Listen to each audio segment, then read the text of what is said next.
কোনো ফ্যামিলি আসেন এখনো পর্যন্ত বৃদ্ধ মানুষ আসেন সুস্থ অবস্থায় বিছনার মধ্যে আসেন, কিন্তু তারারে কোনো হসপিটালে নেওয়ার মতো কোনো সুযোগ সুবিধা নাই এখন বর্তমানে, সব জলার তলায়। আর এটা একমাত্র মেইন গাফিলতি হলো ডিপার্টমেন্টের গাফিলতি।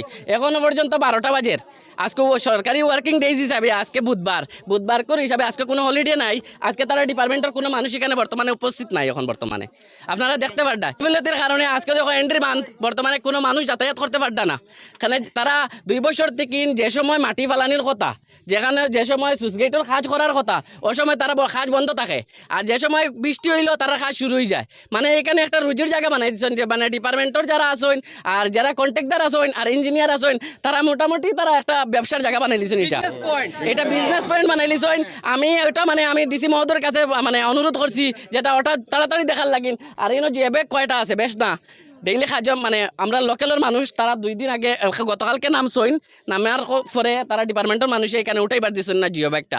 আর জিও ব্যাগের মাঝে বালিমাটি বড়ার কথা, এখানে আটালি মাটি পড়ছেন, এখানে ব্যবসার একটা মানে সুযোগ বানাইয়া রাখছেন তারা।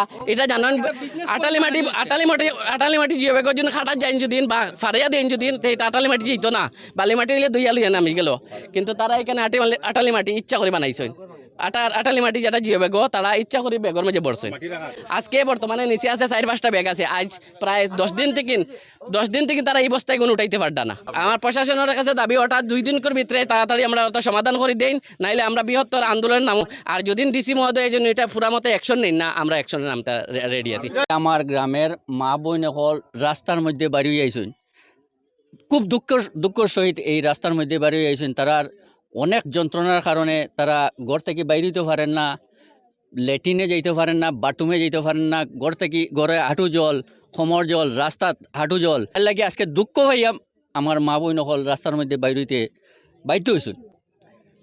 আমি সরকারের কাছে, আমার ডিসি স্যারের কাছে অনুরোধ করিয়ার আমার গ্রামবাসীর পক্ষ থেকে একটাবার আমরা সুইচ গেটের দিকে একটাবার আপনি নিজে তাকিয়া একটাবার নজর দেন। আমও প্রায় 300 থেকে 400 ঘর এখনও জলের তলাত আছে। ফ্ল্যাটের জল এখনও কোনো জায়গাত নাই, সব জায়গার জল ছাড়িয়ে গেছে। কিন্তু আমরা বেতুখান্দি, কিলোগ্রাম, বরজুরাই, খাড়ারফার এই জায়গার প্রায় 300 ঘর এখনও জলের তলাত। মহিষার বিলের জল, এটা গতদিনও ফ্লাডের সময় সুইচ গেট দিয়া জল ঢুকছে। এই জলটা আবার বাইরে যাওয়ার রাস্তা নাই।